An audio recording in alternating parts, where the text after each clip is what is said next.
Hello, everyone. Let's begin today's Yoga Sculpt Pilates class. It's a mixture of all three things where you'll require some light weights, a band, or even a ringed weight.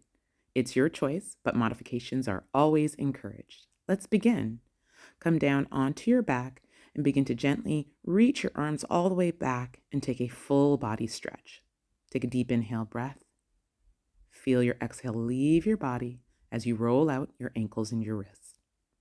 You're then taking your right knee for a supine twist across your body, keeping your gaze up towards the ceiling. Switching legs, left knee moves into the center, opening up the hip, and then taking it across your body. Feel free to extend your opposite arm. Once both knees come into your chest, I want you to round your spine and then take a reclined half pigeon stretch. Let's fire up those hips. Left knee is now bent. Right knee is moving into the chest, and then we're relaxed. Heels to the mat for elevated bridge pose. Keep those arms all the way back and then slowly lower your hips. You can now reach for your band and bring it around your mid-thighs, or keep your heels just firmly planted on the mat, hands towards your heels. Remember to breathe in as you elevate your hips, and exhale breath lowers them down. These gentle pulses here are done a total of 5 times. Then walk your heels to touch and begin to lower and lift your right leg a total of 5 times. When you do switch to the other side, right heel comes down, hips remain elevated, and the left heel kicks up high to the ceiling, where you will once again lower and lift. Remember, this whole range of movement originates from the hip, and you're extending out through the heel. For this next move, you're going to keep your heels to touch and then elevate the hips and do clamshells. Remember, the resistance is coming from the band, but you're pushing out and trying to keep those heels together as your hips stay high. Moving then into a marching position, you're just bringing those feet hips width apart as you continue to lift one knee at a time. Whether you're using a band or not, you're drawing those knees towards your chest and keeping your hips nice and elevated for extra burn. Now you will make your way up and come on to your hands and knees before we move into more mat Pilates movements. Starting with the right leg and using your shoulder and core muscles to keep stable and secure during the movement, begin to lift and lower. When you switch to the other side and your left leg extends back, remember to keep your hips level and utilize your glute as you squeeze at the top every time you elevate your leg.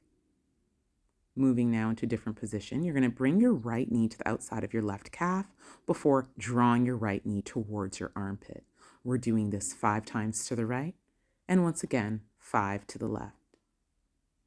Left knee moves to the outside of the right calf, and then you're drawing your knee as high as you can before bringing it back to the outside of your right calf muscle. After you're done the 5 on the left, you're then going to sit on your heels and reach back for your weights. The option here is to grab 3 pounds, but please use a weight that you feel comfortable utilizing. You're just simply lifting and lowering as you push your weights forward with your elbows close to your ribs. The next variation is arms coming out to the side, horizontal, squeezing at the top. Keep on moving those hips forward a total of 5 times. Last one, pushing the weights forward, straight long arms.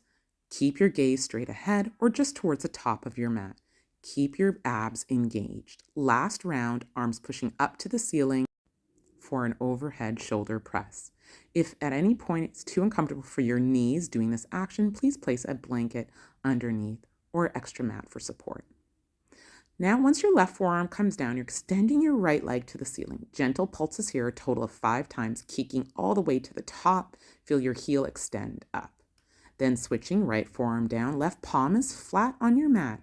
You are looking up to see your heel engaged and lifted towards the ceiling. Back onto the left forearm, right leg lifts and lowers a total of 5 times. The movements here are fast, but yet you're breathing at a nice pace so that your movements are smooth. While your left leg continues to lift and lower, remember to draw your abs in, up, and back. From here, you're coming up to standing position with your heels in, toes out, knees bent at a 90-degree angle. While I'll be using a 5-pound ring here, you can use any weight of your choice. You're just simply pushing the weight away from you and then bring it back to the center of your chest. On the next 5 rounds, I'm pushing that weight straight up over my head, keeping my back straight, Shoulders relaxed away from my ears. Last 5, I'll be pulsing with my right heel elevated, and you're just sitting nice and low with your back nice and straight. I like to imagine that there's a string from the crown of my head to the ceiling, allowing me to have good posture as I lower and lift. After you're done finishing up on the left leg, you're going to go into a wide-legged forward fold and take a twist. Right arm up, breathe in and out, and then left arm up. Look up to your thumb.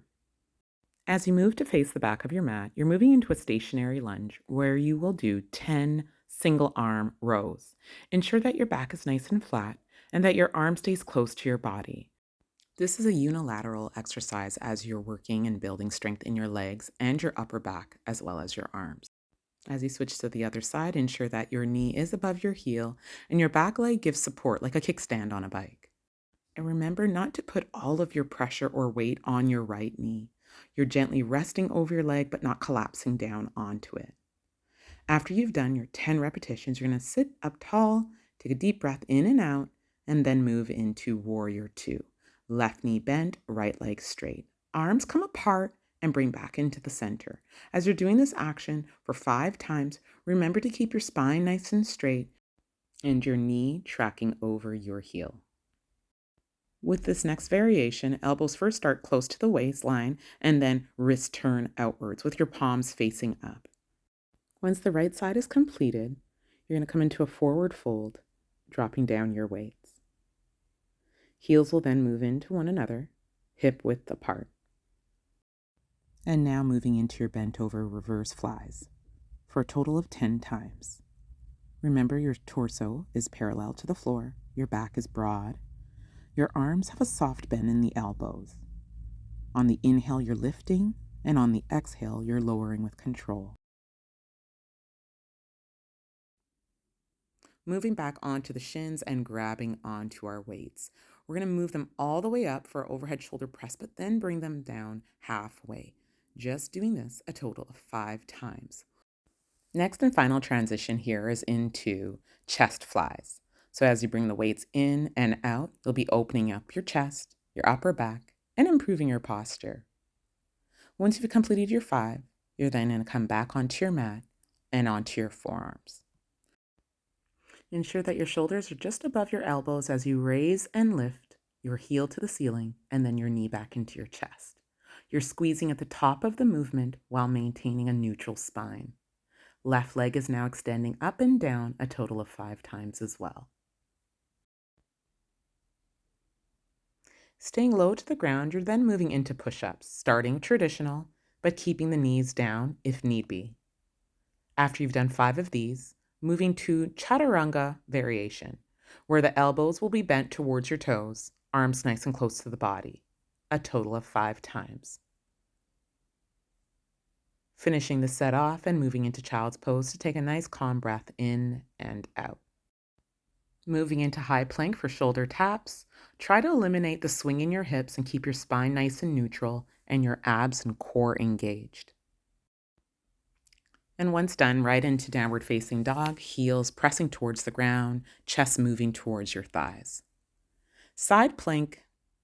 Stack your heels, your shoulders, as well as your hips. Extend your top arm and gaze towards the ceiling. When you switch to the other side, ensure that you feel like you're squeezed between 2 planes of glass, drawing your knees in and up and your belly button in towards your spine. Child's pose here. Full inhalation, deep relaxing exhalation. Come to sit down on your heels, reaching your arms up for a nice full stretch across your upper back. Fingers will then lace and you'll bow towards the ground as your knuckles lift to the ceiling. When your palms come down to the sides of your body, hear your next breath leave out through your mouth. Take your time to come up to seated to close class. With your spine straight, shoulders at rest, and hands moving to the center in gratitude.